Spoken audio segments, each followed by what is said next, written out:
कला गटांगळ्या खातच आता पायऱ्यांवरून खाली पडते. कला मोठ्याने किंचाळते. आता अद्वैत कलाचा आवाज ऐकतो. अद्वैतला कळत नाही कला इतक्या मोठ्याने का बरं किंचाळली. म्हणून तो आता रूमच्या बाहेर येतो आणि बघतो तर काय, त्याला खाली दिसतं कला खाली पडलेली आहे. कलाच्या डोक्यातून रक्तस्राव होत आहे आणि आता कलाच्या डोक्यातून रक्त वाहत असतं. कला आता रक्तभंबाळ झालेली असते. कला आता पूर्णपणे बेशुद्ध झालेली असते. अद्वैत जेव्हा तिच्या जवळ जातो तेव्हा मात्र कला बोलत असते. अद्वैत म्हणत असतो, खरे खरे तू उठ ना, खरे तुला काय झालं. आता नेमकं कला अशा अवस्थेत कशी पोहोचली हे जर तुम्हाला बघायचं असेल तर हा व्हिडिओ पूर्णपणे बघा. आता मात्र मालिकेमध्ये आपल्याला बघायला मिळतंय की कला आणि संगीताला खूप त्रास दिला जातोय. आता त्यांना खूप जास्त काम करायला लागणार असतं, कारण की घरातले सर्व नोकर चाकर यांना आता रोहिणी आणि सरोजने काढून दिलेलं असतं. त्याच गोष्टीमुळे आता कला आणि संगीतावरती कामाचा लोड येतो. आता संगीताला त्रास होऊ नये म्हणून कला सर्व कामं स्वतःवरती घेत असते. ती घरामध्ये मेहनत करत असते. या गोष्टीची जाणीव आता अद्वैतला झालेली असते. अद्वैत म्हणत असतो की घरामधले नोकर चाकर पुन्हा आणूयात. दिवाळीसाठी जरी ते गेले असतील, आता दिवाळी झालेली आहे तरी देखील ते नोकर चाकर का बरं नाही आलेत, असा प्रश्न जेव्हा तो सरोजला विचारतो तेव्हा मात्र सरोज आणि रोहिणी म्हणत असते की आता नोकर चाकरांची इतकी गरज नाही आपल्याला, कारण की घरामध्ये ऑलरेडी घरामध्ये काही इतके पण कामं नसतात, तेव्हा आपण नोकर चाकरांना पुन्हा कामावरती घेणार नाही आहोत. तेव्हा मात्र अद्वैत म्हणत असतो की असं कसं चालेल, एवढं मोठं घर आहे आपलं आणि आपल्या घरामध्ये एवढे कामं असतात तर आपल्याला नोकर चाकर हे घ्यावेच लागतील. तेव्हा सरोज म्हणत असते की हो मी बोलते, परंतु आता सरोजच्या डोक्यात वेगळाच प्लॅन असतो. सरोज आणि रोहिणी आता एकत्र आलेल्या असतात आणि त्या दोघींनी ठरवलेलं असतं की काही झालं तरी मात्र आता घरामध्ये नोकर चाकर आणायचे नाही आणि सर्व कामं हे कला आणि संगीताला करायला लावायचे. त्यांनाच आता आपण घराची मोलकरीण म्हणून ठेवूया, असं मात्र सरोज आणि रोहिणी म्हणत असते. सरोज आणि रोहिणी आता दोघीही कला आणि संगीता जेव्हा किचनमध्ये काम करत असतात तेव्हा त्यांच्याकडे गेलेल्या, तेव्हा संगीता आणि कलाला स्पष्टपणे दोघी बोललेल्या असतात, जर तुम्हाला चांदेकरांच्या घरामध्ये राहायचं असेल तर मात्र हे कामं तुम्हालाच करावे लागणार आहे. घरामध्ये आता इथून पुढे कोणताही नोकर चाकर नसणार आहे. आता मात्र तुम्हाला हे करावंच लागेल, असं मात्र कला आणि संगीताला जेव्हा ते बोलतात तेव्हा मात्र आता कला आणि संगीताकडे दुसरा कोणताही पर्याय नसतो आणि सर्व काही आता असं बोलल्यामुळे कलाला मात्र फार राग आलेला असतो. कला म्हणत असते की हे मुद्दाम मागताय असं. तेव्हा मात्र संगीता म्हणत असते की तू गप्प बस, आता आपल्याला काही इतकी कामं आहेत का आणि आपल्याला कामाची सवय नाही आहे का, आपण सर्व कामं करू, तू काळजी करू नको. जर मी इथं राहण्याने, मी तुला मदत केल्याने सर्व कामं होणार असतील तर तू कशाला काळजी करते, मी आहे ना, मी करेल सर्व कामं, असं आता संगीता कलाला म्हणत असते. परंतु कलाचं म्हणणं असतं की अगं आई, हे आपल्याला खूप त्रास देत आहे, मुद्दाम असं करताय, मुद्दाम आपल्याशी असं वागताय, तुला ही गोष्ट लक्षात येत नाहीये का. तेव्हा मात्र आता कलाचं असं बोलणं ऐकून संगीताला अजूनच राग येतो. संगीता म्हणत असते, मी सांगितलं ना कला तुला, मी तुला म्हणते ना, अगं तुझ्यावरती उलट एक चांगली जबाबदारी आली आहे आणि सोबतच तुझ्याकडे सर्वांची मनं जिंकण्याचा चान्स देखील आलाय, तर तू आता या गोष्टीला एक अपॉर्च्युनिटी म्हणून घे, एक तुझी संधी आहे असं समज, सर्वांची मनं जिंकू शकशील. अगं तुझ्यामुळे सर्व घर चालतंय असं जेव्हा सगळ्यांना वाटेल तेव्हा मात्र त्यांचे सुद्धा मनं पगळतील. अगं सर्व काही तू प्रेमाने जिंक, प्रेमाचा वापर कर आणि प्रेमाने सर्वांची मनं जिंक, असं संगीता म्हणत असते. संगीताचं हे बोलणं कलाला काही पटत नसतं, परंतु आता संगीताने इतका फोर्स केलेला असतो त्यामुळे आता कलाला हे ऐकणंच असतं. कला आणि संगीता घरामध्ये सर्व कामं करायला लागलेली असतात. तेव्हाच मात्र आता सरोजला हेही दिसतं की कला आणि संगीता दोघीही कामं करताय आणि मग आता यांना दुसऱ्या कोणत्या मार्गाने त्रास द्यायचा, हा विचार आता सरोज करू लागते. सरोजने आता कलाला किडनॅप करायचा प्लॅन देखील बनवलेला असतो आणि सरोजला आता हे लक्षात आलेलं असतं की कलाला जर आपल्याला घराच्या बाहेर काढून द्यायचं असेल तर तिला खूपच जास्त त्रास द्यावा लागणार आहे. संगीता आणि कला मात्र मेहनतीनेच काम करत असतात, परंतु सरोजला ते काही पटत नसतं. सरोजला असं वाटत असतं की यांना का बरं कंटाळा येत नाही आहे कामाचा आणि यांनी लवकरात लवकर कंटाळा आणला पाहिजे कामाचा आणि हे घर सोडलं पाहिजे, असं तिचा उद्देश असतो. परंतु तरी देखील कला आणि संगीता ह्या जोमानेच काम करत असतात. म्हणून आता कला आणि संगीताला अजून जास्त त्रास द्यायचा म्हणून आता सरोजने कलाला किडनॅप देखील केलेलं असतं. कला आता किडनॅप देखील झालेली असते. परंतु अद्वैतने सरोजला खूप जास्त बोलत, कारण की अद्वैतला सगळं समजलेलं असतं की हे सगळं सरोजनेच केलेलं असतं. म्हणून आता अद्वैत सरोजशी बोलायचा देखील बंद झालेला असतो आणि मग अद्वैतने कलाला पुन्हा आणलेलं असतं. जर मित्रांनो तुम्ही कला कशा प्रकारे किडनॅप झाली याबद्दलचा व्हिडिओ बघितला नसेल तर इथे आय बटनामध्ये देखील तुम्हाला तो व्हिडिओ बघता येईल, किंवा या व्हिडिओच्या शेवटी तुम्ही त्यावरती क्लिक करून तुम्ही तो व्हिडिओ बघू शकता. तसंच कमेंट बॉक्समध्ये देखील त्या व्हिडिओची लिंक आम्ही शेअर करणार आहोत, तर तो व्हिडिओ बघायला अजिबात विसरू नका. तर मित्रांनो आता कलाला अद्वैतने घरात पुन्हा आणलेलं असतं. सोबतच तो सरोजला खूप बोललेला देखील असतो. सरोजला तो म्हटलेला असतो की आई, अगं तू राक्षसी नाही का गं? अगं तू काय विचार करतेयस कलाबद्दल नेमका असा? अगं का म्हणून तिला त्रास देते? अगं ती घरातले सगळे कामं सांभाळते आता. कारण की आता अद्वैत आणि कलामधलं अंतर हे कमी झालेलं असतं. कारण की संगीतानेच आता अद्वैत आणि कलामध्ये एक चांगल्या प्रकारचं नातं निर्माण व्हावं यासाठी प्रयत्न केलेले असतात आणि त्यात तिला यश देखील मिळालेलं असतं. संगीताने वेगवेगळ्या प्रकारच्या गोष्टी कलाला सांगून आता अद्वैतच्या मनात कलाविषयी जागा निर्माण केलेली असते. कलाच्या मनात मात्र काहीही नसतं, कारण की कलाने हे फक्त सांगकामी म्हणून केलेलं असतं. कलाला अद्वैतचा तरीही रागच येत असतो, परंतु अद्वैतच्या मनात मात्र कलाविषयी आताच एक स्पेशल जागा निर्माण झालेली असते. कला आणि अद्वैत हे खूपच जवळ आलेत असं मात्र सरोजला वाटत असतं. त्यामुळे तिने कलाला किडनॅप केलेलं असतं. आता हे किडनॅपिंगचं सगळं झाल्यानंतर सरोजला आता सगळ्यांसमोर कलाची माफी मागावी लागलेली असते. तसेच आता तिचं सगळं पितळ उघडं पडल्यामुळे आबांना देखील सरोजचा राग आलेला असतो आणि आबांनी देखील सरोजशी बोलायचं नाही असा निर्णय घेतलेला असतो. आबा मात्र आता सरोजला खूप जास्त बोललेले असतात. सरोजला ते म्हणालेले असतात की अगं, तू पण एक कोणाची तरी सून होती आणि तुझ्याशी तुझी सासू अशी वागली होती का? तेव्हा मात्र सरोज आता खाली मान घालून घेते आणि आता सरोजने ते सगळं ऐकून घेतलेलं असतं. याच गोष्टीचा राग आता मात्र सरोजच्या मनात असतो आणि सरोजला आता या गोष्टीचा बदला घ्यायचा असतो. आता रोहिणीने सरोजचे पुन्हा एकदा कान भरायला सुरुवात केलेली असते. तेव्हा आता रोहिणी म्हणत असते, अगं बघितलं ना, एवढ्याशा गोष्टीला किती तुला बोलले आणि घरामधलं तुझं स्थान आता मात्र नाहीसं होत चाललंय. आता अद्वैतही तुझ्याशी बोलत नाही आणि आबाही तुझ्याशी बोलत नाही आहेत. आता लवकरच तू कंपनीतून सुद्धा बेदखल करण्यात येशील.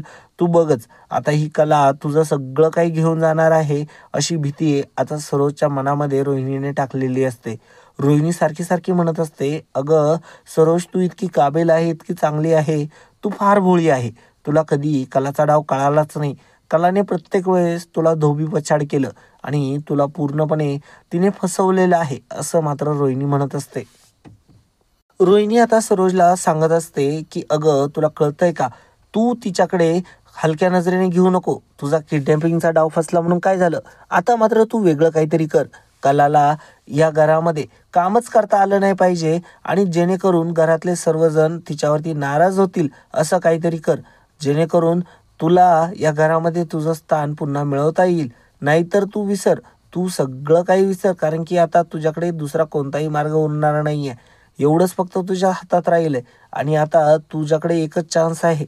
नाहीतर मग तू सगळं गमावून बसशील आणि मग तुला आता कलाचं सगळं ऐकावं लागेल. एक दिवस कलाच तुला ऑर्डर सोडेल आणि मग तुलाच तिच्यासाठी सर्व कामं करावे लागतील आणि ती तुझा नोकर बनवून टाकेल.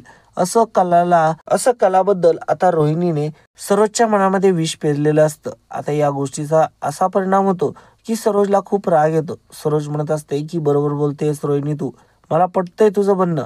ही कला ना खूपच जास्त शातीर आहे. ती प्रत्येक गोष्टीची संधी बनवते आणि स्वतःचं क्रेडिट घेऊन जाते. तेव्हा मात्र आता सरोजला खूप जास्त राग आलेला असतो. सरोज म्हणत असते की नाही रोहिणी, तू काळजी करू नको, बघ मी काय करते. आता माझ्या डोक्यात एक फंटॅस्टिक प्लॅन आलाय. आता मी बघ कशा प्रकारे कलाला लोटून देते आणि मग तिला काहीही काम करता येणार नाही घरामध्ये आणि मग सगळा लोड संगीतावरती जाईल आणि संगीता सुद्धा काही लय दिवस काम नाही करणार. ती लगेचच या गोष्टीला कंटाळून जाईल आणि ती लगेचच आबांना म्हणेल की आमच्याच्याने हे काही होत नाहीये आणि मग आपण आबांना हे समजून सांगू की त्यांचा स्टँडर्ड काय आहे आणि त्यांची वागणूक काय आहे. त्यांच्याशी आपण संबंध जोडून चूक केली आहे ही जेव्हा जाणीव आबांना होईल तेव्हा मात्र आबा देखील या गोष्टीला नकार देणार नाही असं वाटतं सरोजला. तेव्हा मात्र सरोज आणि रोहिणी दोघीही तयार झालेले असतात. त्यांना दोघींनाही कळालेलं असतं की आता आपल्याला जर जिंकायचं असेल तर मात्र कलाला हरवलं पाहिजे. तेव्हाच आता सरोज विचार करते. सरोज म्हणत असते की नाही, या मुलीला मी अशी अद्दल नाही घडवणार. मी या मुलीला ढकलूनच देते. ढकलून दिल्यानंतर मात्र ही चांगली जाग्यावरती येईल आणि लय पुढं पुढं करते ना, सगळं काही विसरून जाईल. जेव्हा हात मोडल तेव्हा घरात बसेल आणि मग चांगलाच आपला फायदा होईल असं मात्र सरोजच्या डोक्यातला प्लॅन हा पूर्णपणे तयार असतो. सरोजने ठरवलेलं असतं की आता मी या कलाला चांगलंच धडा शिकवणार. त्यासाठी सरोजने एक प्लॅन आखलेला असतो. जेव्हा घरातले सर्वजण झोपलेले असतील त्यावेळेस कला जेव्हा बाहेर येईल तेव्हा वेळ आणि संधी साधून मी कलाला या पायऱ्यांवरून ढकलून देईल. म्हणजे कलाचा आवाज कायमचा गप्प होईल आणि मग सर्वांचे बोलणे खात घरातलं काम झालं नाहीये म्हणून सर्वजण तिच्यावरती नाराज होतील. आता मात्र सरोजचा हा प्लॅन फिक्स झालेला असतो. सरोज आता त्याच संधीची वाट बघत असते. आता एके दिवशी कला आणि अद्वैत दोघेही रूममध्ये असतात. दोघांचंही खूप चांगलं बोलणं चाललेलं असतं. कला म्हणत असते की चांदेकर, तू आजकाल माझ्याशी खूपच चांगलं वागायला लागलाय. मला खरंच डाऊट येतोय, तू पुन्हा मागच्यासारखे नाटकं तर नाही ना करत आहे. तेव्हा मात्र अद्वैत म्हणत असतो, खरे मला माहिती आहे तुझा माझ्यावरती आता विश्वास बसणार नाही. परंतु मलाही माहीत नाही मी जे करतोय ते मनापासून करतोय की नाटकं म्हणून करतोय. परंतु जे काही करतोय ते पूर्णपणे प्युअर आहे असं अद्वैत कल्लाला म्हणत असतो. आता ही गोष्ट ऐकून कल्लाला खूप जास्त आनंद झालेला असतो. कारण की आता अद्वैत इतका चांगला वागतोय हे जेव्हा कलाला समजतं तेव्हा कला मात्र पूर्णपणे आनंदी झालेली असते. कला खूप खुश असते. आता अद्वैत कला एकच बेडवरती झोपत असतात. दोघांमध्ये आता प्रेमाचे संबंध वाढायला सुरुवात झालेली असते. अद्वैतच्या मनात हळूहळू कलाविषयी जागा निर्माण झालेली असते. तिच्या कर्तृत्वावरतीच नाही तर तिच्या शरीरावरती सुद्धा आता अद्वैत प्रेम करायला लागलेला असतो. अद्वैतला कला आवडायला लागलेली असते. अद्वैत आता ती गोष्ट कशा ना कशा रूपात तिला सांगण्याचा प्रयत्न करत असतो. तरी देखील कलाला मात्र ते काही समजत नसतं. कलाचा हेतू हा फक्त आणि फक्त एवढाच असतो की अद्वैतने निदान माझ्याशी चांगलं वागावं. परंतु अद्वैतच्या मनात मात्र आता कलाविषयी वेगळंच निर्माण झालेलं असतं. कलाला आता तो इम्प्रेस करण्याचा प्रयत्न करत असतो. परंतु कलाला असं वाटत असतं की हा माझ्याशी चांगला वागण्याचा प्रयत्न करतोय. परंतु कला त्यातही खुश असते आणि आता त्यांच्यामध्ये एक आनंदाचं वातावरण निर्माण झालेलं असतं. आता त्याच रात्री दोघांचं बोलणं सुरू असतानाच कला म्हणत असते की मी पाणी आणायला विसरले, मी पाणी घेऊन येते. कला आता पाणी घेऊन येते म्हणत रूमच्या बाहेर आलेली असते. सरोजने आता कलाच्या रूमवरती डोळाच ठेवलेला असतो. तेव्हा आता जशी कला खाली येते तेव्हा सरोज मात्र कलाच्या पाठीमागून येते आणि लगेचच कलाला धक्का देते. तशी कला आता गटांगळ्या खात खाली पडते आणि कला मोठ्याने ओरडते अद्वैत. अद्वैत असा आवाज आल्यानंतर अद्वैतला देखील खूप जास्त भीती वाटते की कला अशी माझ्या नावाने का बरं किंचाळली. तेव्हा मात्र अद्वैत लगेचच रूमच्या बाहेर आलेला असतो. तेव्हा मात्र लगेचच सरोजने तिथून पळ काढलेला असतो. कलालाही कळू दिलेलं नसतं की तिला नेमकं कोणी ढकलून दिलं. कारण की कलाचं लक्ष अजिबात मागे पुढे नसतं. कलाचं लक्ष फक्त आणि फक्त हे पाणी आणण्यावरती असतं. तिला किचनमध्ये जाऊन पाणी घेऊन यायचं असतं. तेव्हा मात्र ती बाहेर पडलेली असते. परंतु आता तिला सरोजने लोटलेलं असतं.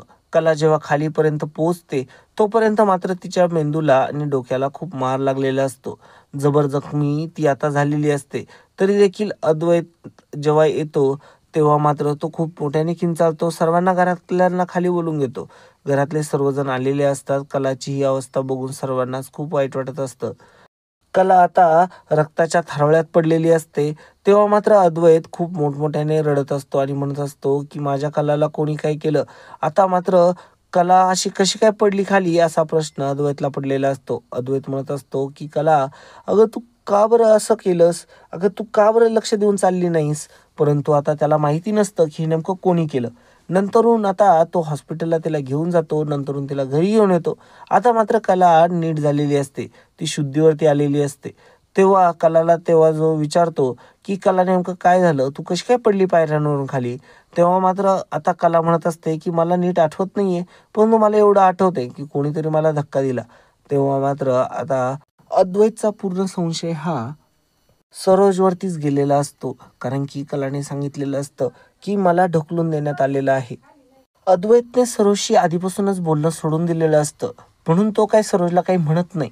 परंतु सरोज मनोमन खूप खुश असते. आता सरोज आणि रोही दोघीही खाली बसलेले असतात. आता कलाची ही अवस्था असते, म्हणून अद्वैत कंटिन्यू कलाची मदत करायला लागतो. आता कलाला तो पूर्णपणे तिची काळजी घेत असतो. देखील कलाची काळजी करत असतात, म्हणत असतात की काळजी करू नको बाळा, धडधाकटच राहायला पाहिजे, तू काळजी करू नको, तू लवकरच बरी होशील, असं म्हणतच आबांनी आता कलाला धीर दिलेला असतो. आता कला बेडवरती असते. अद्वैत मात्र तिच्या सेवेमध्ये लागलेला असतो. कलाला काय हवं काय नको हे सर्वपणे तो स्वतः बघत असतो. अद्वैत लगेचच घरातल्या नोकरचाकरांना बोलून घेतो आणि घरामध्ये तो सर्व नोकरचाकर बोलवतो आणि कलावरती कोणताही तो ब्लेम येऊ देत नाही. सर्व कामं व्यवस्थित सुरळीतपणेच चालू असतात. मात्र आता असं झालेलं असतं की अद्वैत कलाचा पूर्णपणे गुलाम झालेला असतो आणि पूर्णपणे तो तिची सेवा करत असतो. आता हे बघून सरोजला आणखीनच टेन्शन आलेलं असतं, कारण की तिचा प्लॅन पूर्णपणे फ्लॉप झालेला असतो. सरोजचं हे वागणं सरोजलाच नडलेलं असतं. सरोजने स्वतःच्याच पायावरती कुऱ्हाड मारून घेतलेली असते, कारण की अद्वैतने सर्वांसमोर आता कलाला उचलून घेतलेलं असतं आणि कलाची तो इतकी सेवा करतोय आणि सर्व काही कलाचं बघतोय. हे बघून मात्र आता सरोजलाच खूप वाईट वाटत असतं आणि सरोजला हे लक्षात येतं की आपण असं वागल्यामुळे अद्वैत आणि कला आणखीनच जवळ आले आणि या गोष्टीचा आता तिला पश्चाताप व्हायला लागतो आणि आता सरोज पूर्णपणे पश्चातापाच्या अग्नीत विलीन झालेली असते. आता सरोजला चांगलाच पस्तावा आलेला असतो. तर मित्रांनो, तुम्हाला काय वाटतं, अद्वैत आणि कला यांच्यामधलं हे नातं असंच सुधारेल की अजून त्यांच्या नात्यामध्ये काही प्रॉब्लेम कॉम्प्लिकेशन्स वाढतील? तर मित्रांनो, तुम्हाला जे काही वाटत असेल ते कमेंट बॉक्समध्ये नक्की कळवा. आणि लवकरच आपल्याला अद्वैत आणि कला यांचं प्रेम देखील बघायला मिळणार आहे.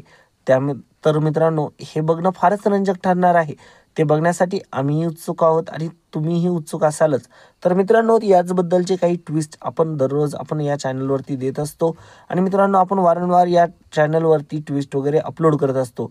तर मित्रांनो, तुम्ही डेली एपिसोडसुद्धा या चॅनलवरती बघू शकता आणि तसंच या चॅनलवरती तुम्हाला असे ट्विस्ट देखील बघायला मिळतील. तर मित्रांनो, तुम्ही अजूनही चॅनलला सबस्क्राईब केलं नसेल तर चॅनलला सबस्क्राईब करायला मात्र विसरू नका.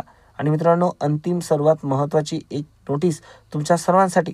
आपल्या मित्रांनो, चॅनलवरती भरपूर दिवस पैठणी स्पर्धा सुरू होती. तर मित्रांनो, आपण पुन्हा एकदा घेऊन येत आहोत पैठणी स्पर्धा. त्यासाठी तुम्हाला करायचं इतकंच आहे, हा व्हिडिओ पहिल्यापासून शेवटपर्यंत बघायचा आहे. जर हा व्हिडिओ तुम्ही इथपर्यंत बघितला असाल तर तुम्ही ठरला आहात लक्की आणि भाग्यवंत दर्शक.